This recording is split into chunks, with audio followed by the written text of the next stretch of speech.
Kingdom Hearts community, it is generally agreed that KH1 is the peak when it comes to combining the Disney side of the franchise with the original Kingdom Hearts characters and story.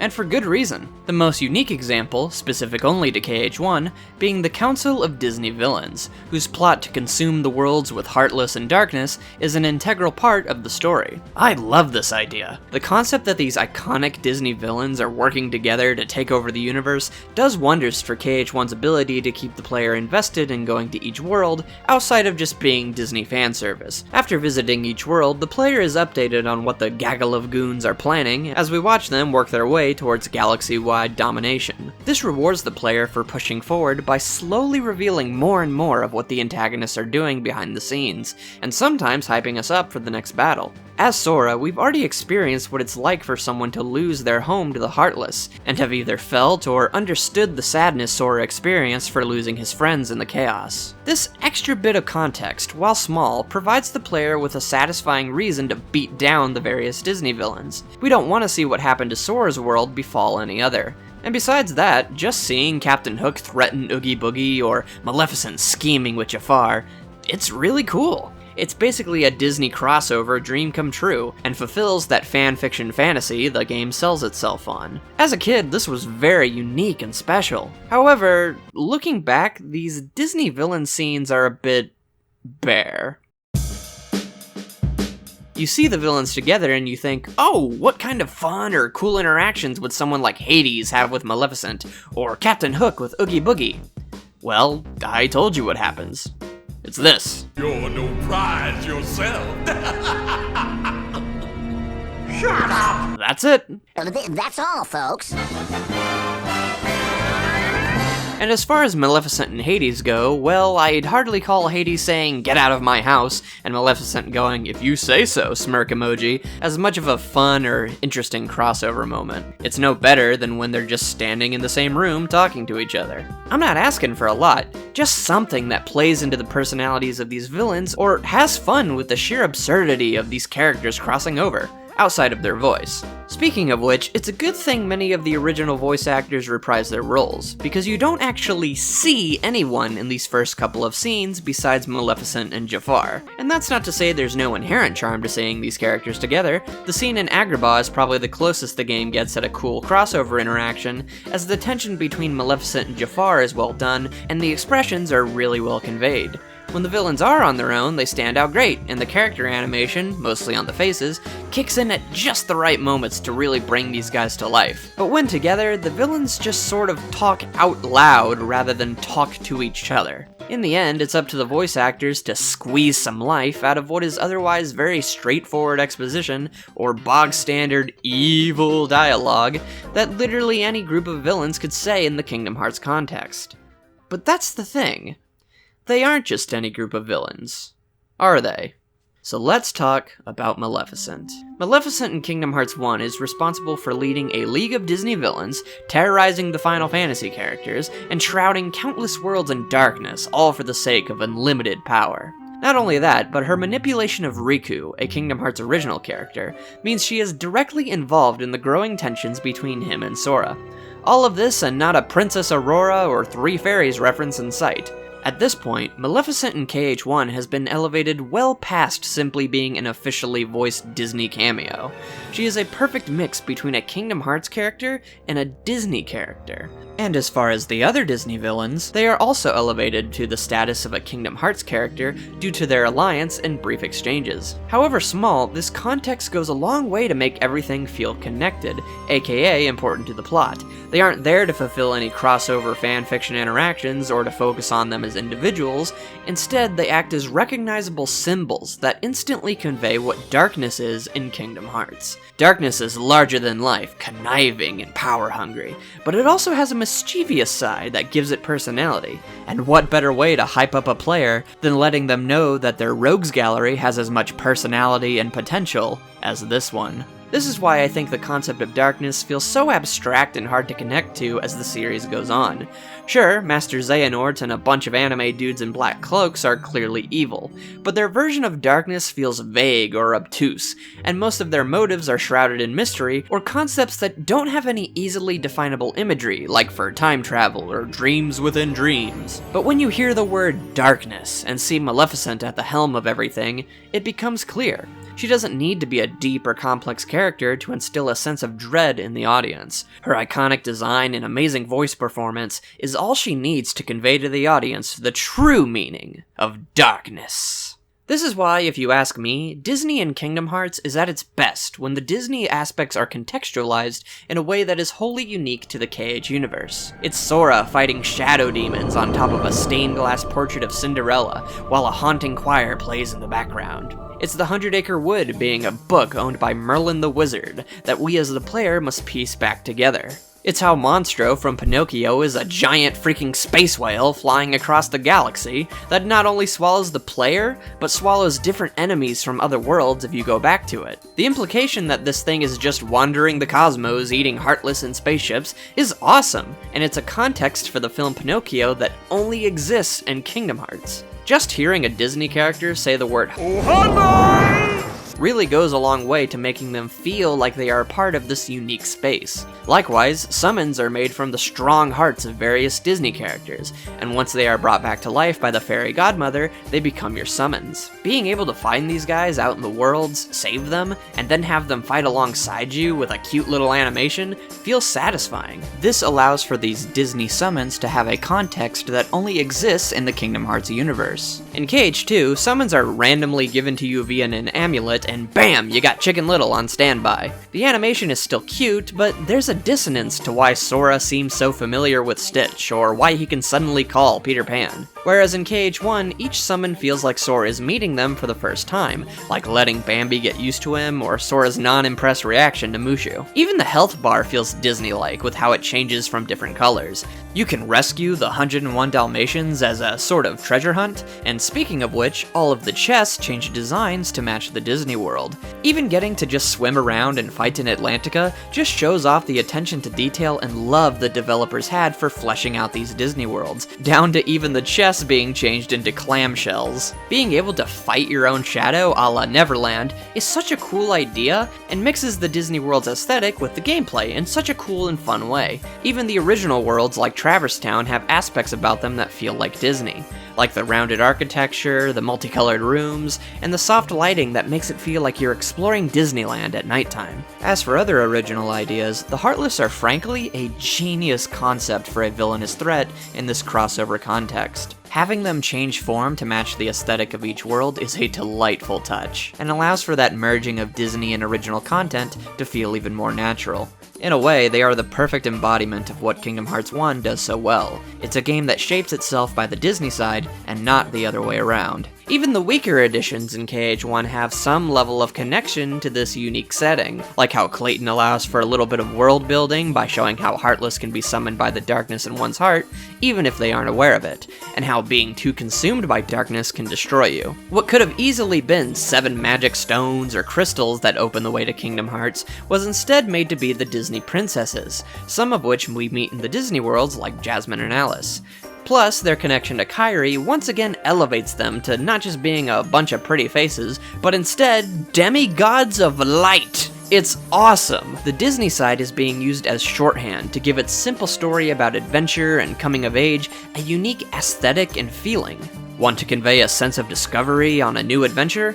The first 2 levels are an expansive jungle and a literal wonderland of oddities. Want characters who the player will instantly associate with light and have bright personalities?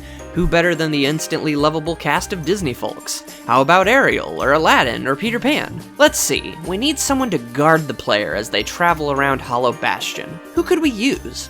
I know, how about the freaking Beast? Who canonically ripped through time and space and escaped being engulfed in darkness because he was that dedicated to finding Belle. Want something that embodies darkness incarnate? Fight the devil himself, Chernabog. It's Disney iconography being repurposed in a way that elevates the feel of the first game's grandiose, apocalyptic setting and mysterious tone.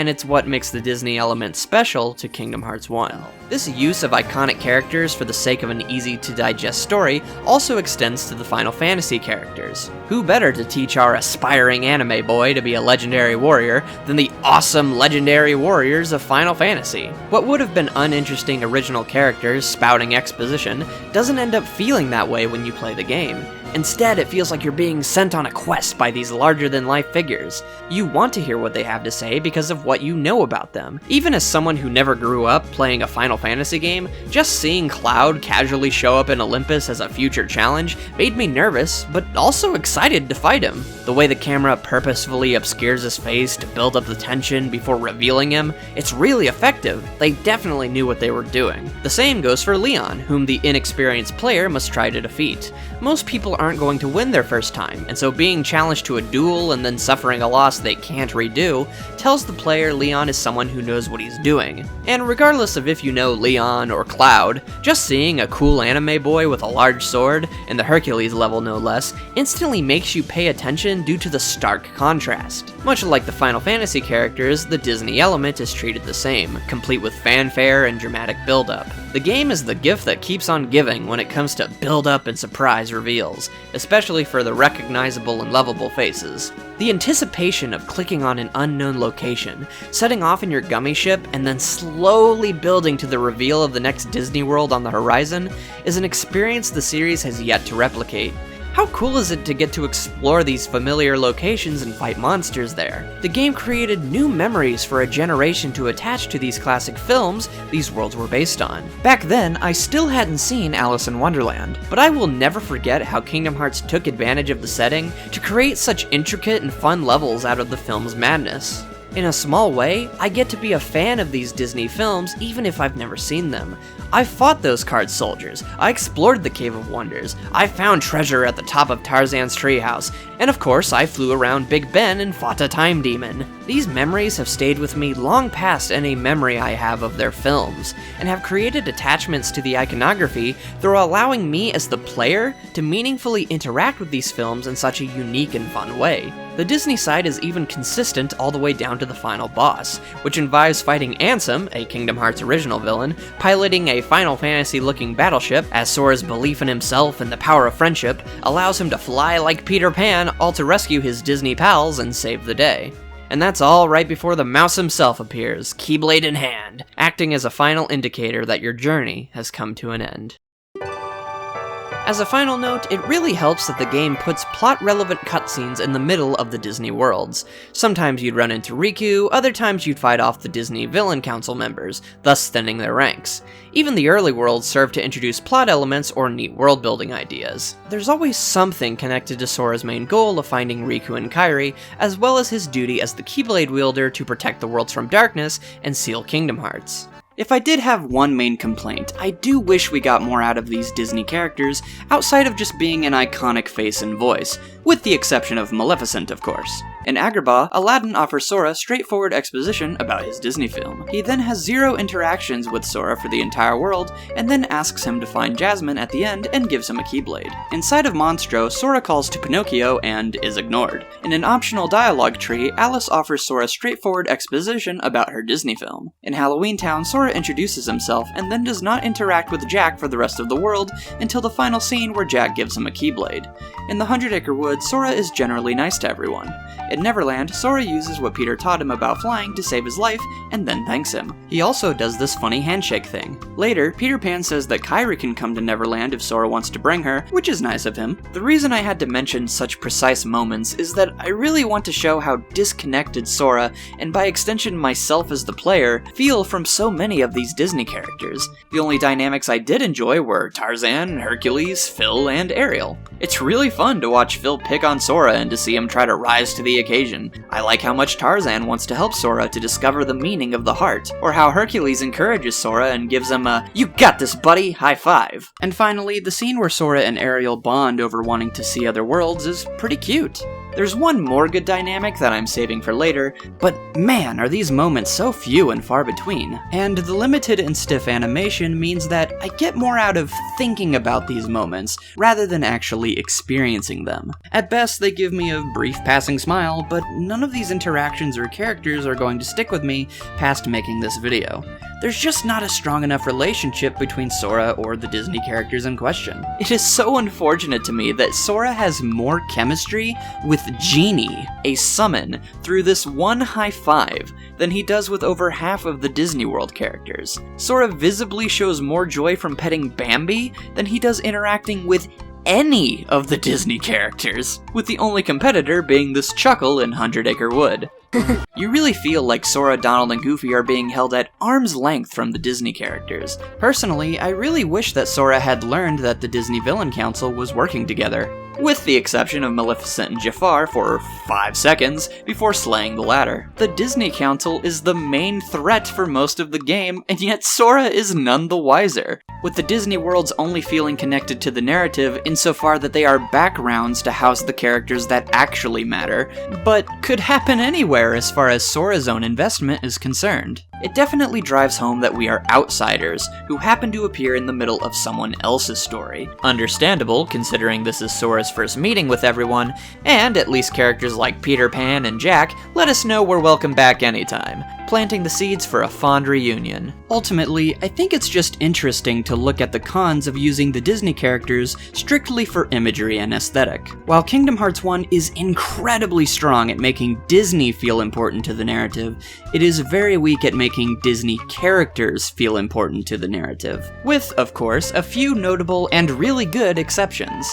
They are props on a stage to be used as shorthand and recognizable imagery for Kingdom Hearts' story. And while that is the game's strongest asset as far as letting Sora take center stage with little distractions, and for creating an incredible atmosphere, it does mean that when Sora claims to have made a ton of friends on his journey, I'm left feeling like that list is a lot smaller than it's supposed to be. And to be clear, this isn't a matter of needing the characters to be exactly like their movie counterparts. I haven't seen them in like half a decade, so the only thing that I recall about them is anything any normal person would recall about them, the music and the imagery. And when I play Kingdom Hearts 1, that's what I'm focused on. I'm focused on the atmosphere of the game, the feeling of going around through all these Disney worlds and seeing images that just intrinsically make me smile. And for as hard as I'm being, I don't really think that the game expected me to care about the Disney characters on their own. I totally understand that the point is to use them to express something about Sora, and in that way,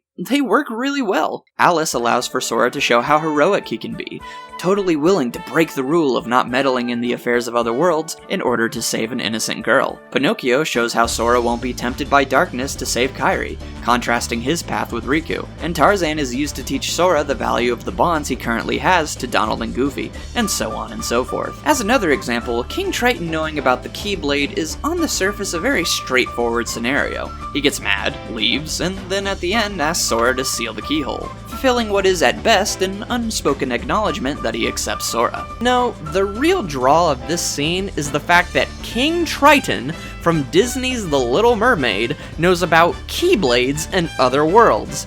That alone makes it so cool and interesting as a concept, and allows the world to feel that much larger and mysterious, really feeling like these worlds are connected, as these Disney characters are reacting or referencing things that go towards elevating them to being a Disney Kingdom Hearts mix, if only a little. Also, for a series marketed as a Disney and Final Fantasy crossover, the Disney characters sadly don't really interact with the Final Fantasy crew outside of a few cutscenes, which is a bit unfortunate. One in which Donald and Goofy get information from Aerith, and of course, Hades and Cloud even sharing the same space is a treat, as well as the cutscene just being cool, as it really adds to the unique connectivity of the KH universe.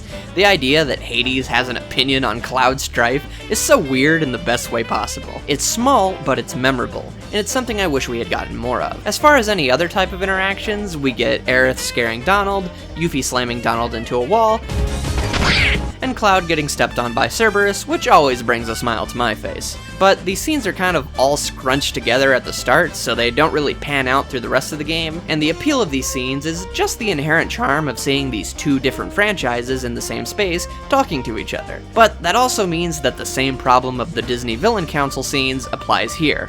being that the characters are mostly just talking plot at each other with very little personality or emotion. So while the novelty is still neat, it doesn't go for much more. The real way you're gonna form a connection to the Disney characters is through gameplay.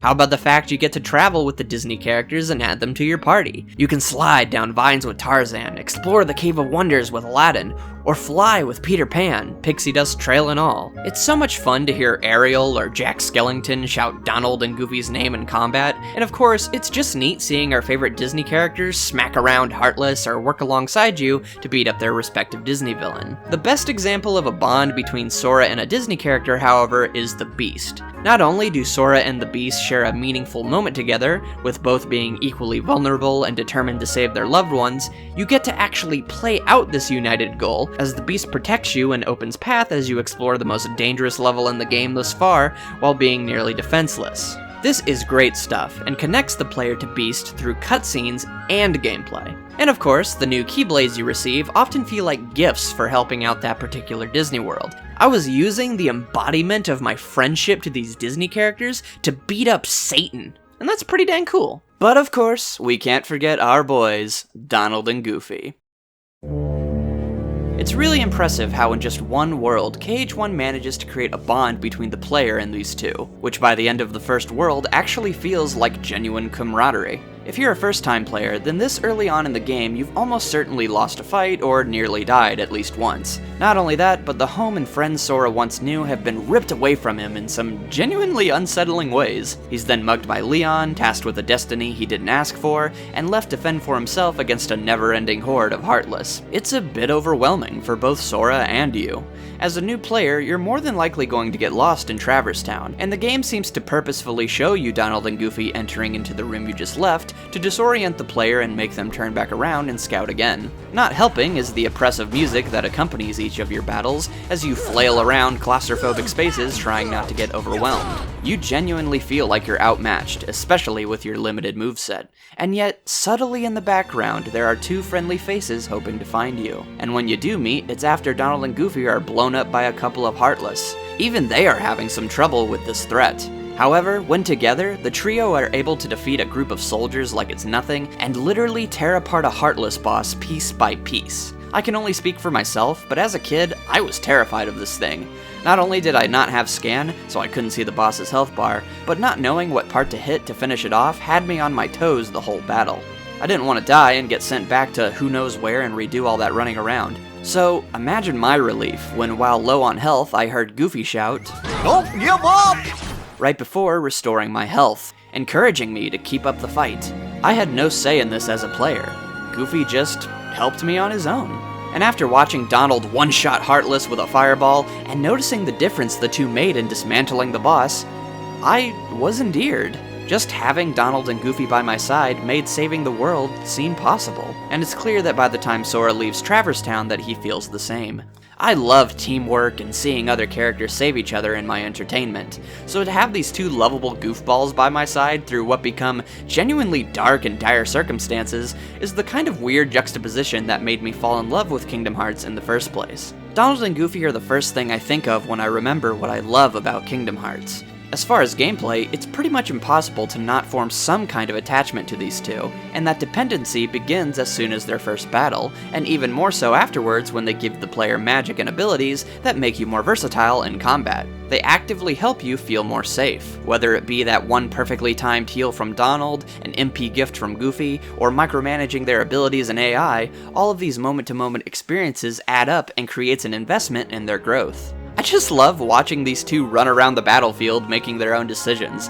Can it be frustrating at times? Sure. But eventually, it culminates in the immense satisfaction I feel from watching Donald and Goofy take out Heartless in tandem with Sora, or even better, seeing the power they have to finish the job themselves. It's incredibly rewarding, a nice balance between player management and AI control. But the most genius way that the game grows this bond is through Trinity marks, acting as visual indicators of the party's growing connection, as activating one shows a cute little animation of the group working together to open new paths or define items in fun and genuinely cool ways. My favorite being the Red Trinity, which sees Sora, Donald, and Goofy body slamming their friends into a wall to create a new pathway. It's adorable. As usual, it's the little things that mean so much to me. I love their over-the-top battle cries, their charming and hilarious designs in Halloween Town and Atlantica, or how they get their own victory animations in the Coliseum games. And of course, how can we forget how well their absence in combat is handled during Hollow Bastion? After separating from Sora, he is left once again in a nearly defenseless state, paralleling the start of the game. Once again, you must explore an even crazier labyrinth, getting lost and running for your life without a proper weapon, and once again you are reunited to defeat a boss. This time, it's one Sora had to face alone at the start of the game, but this time he has two buddies by his side, ones that stick with him and the player to the final boss and beyond. Donald and Goofy are designed to bring a sense of relief and positivity to Sora's journey, a pair of funny-faced friends who encourage and uplift him in both gameplay and story. Speaking of which, the sense of relief I experienced came not only from the value to me in gameplay, but also by doing what the characters were intended to do since their inception. They made me smile. Well, just remember what Donald said to you. No frowning, no sad faces. I love their meetings with Sora, both the cartoony and formal introduction, and the charming and silly proper one. Donald and Goofy's second cutscene with Sora is definitely their best, as it quickly establishes their separate goals and sets up two important character ideas that will come back in the game's finale, those being all for one and one for all as the team's motto, and this boat runs on happy faces. I think it's cute, sue me. What these two moments do as far as narrative is set up a simple payoff, so that when Donald is genuinely upset at Sora's death, you have that history there that tells you, hey, look how far these guys have come, and oh, I remember that line. It's basic setup and payoff, and honestly, it does work. I genuinely get a little emotional at Donald crying out for Sora after he, without a word, shows his friends one last happy face, a happiness they gave him when he was lost and confused, all right before sacrificing himself.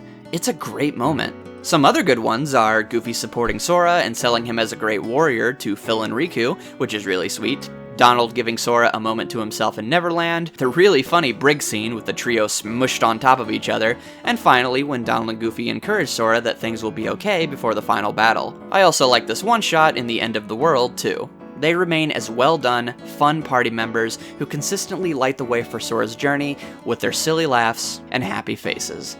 Despite always referring back to him, I haven't really talked about Sora as a character in this entire video. And honestly, for the time being, I don't think I will.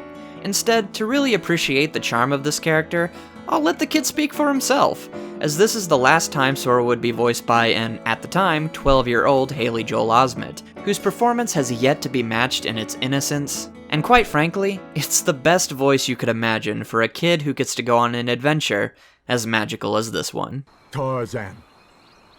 Tarzan, go. And I'm Sora. Tarzan go, Sora go.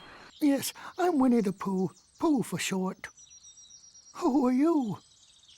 I'm Sora. Oh, hello, Sora. Have you come to say goodbye to Pooh, too? Well, no. Why would I do that? We've only just met. I still can't believe it. I really flew. Wait till I tell Kairi. I wonder if she'll believe me. Probably not. You can bring her to Neverland sometime. Then she can try it herself. If you believe, you can do anything, right?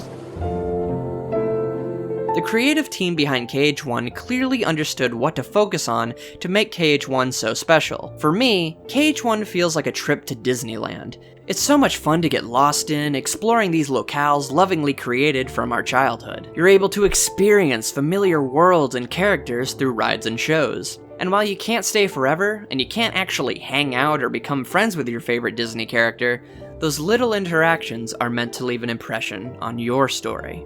Likewise, the Disney side of KH1 is all in service of elevating Sora's story, but now with more monster fighting. It's the most seamless the series has been at integrating the Disney aesthetic with the tone and setting of its story, creating a unique adventure unlike anything we've experienced in the series since.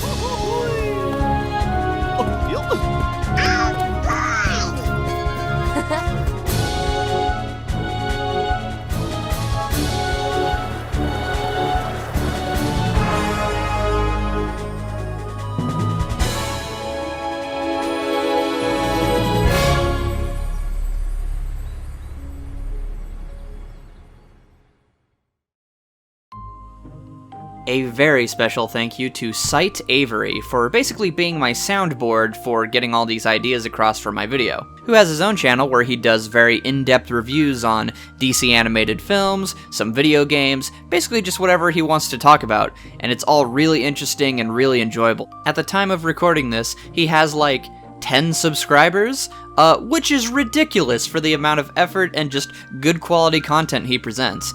And if you enjoyed my video, then definitely give him a look. He uploads on a much more consistent basis, and generally goes way more in depth than I do. As usual, we have to give a big shout out to Core, who always makes these videos oh so excellent to watch and listen to, so definitely check out his channel if you want more cool and interesting anime content. He made this awesome video about Silver Spoon, which is the manga that came after Full Metal Alchemist, so definitely check it out. It's super interesting and super awesome. And of course, I wanted to thank all the people whose footage I used for this video, because I didn't really have my own recording software, of which we have Sight Avery once again, Shadow Kurasu, Prosafia Gaming, Regular Pat, Rabid Retrospect Gaming, Soralam1, and Cyberman65. Definitely check out all their channels, everyone's links will be in the description.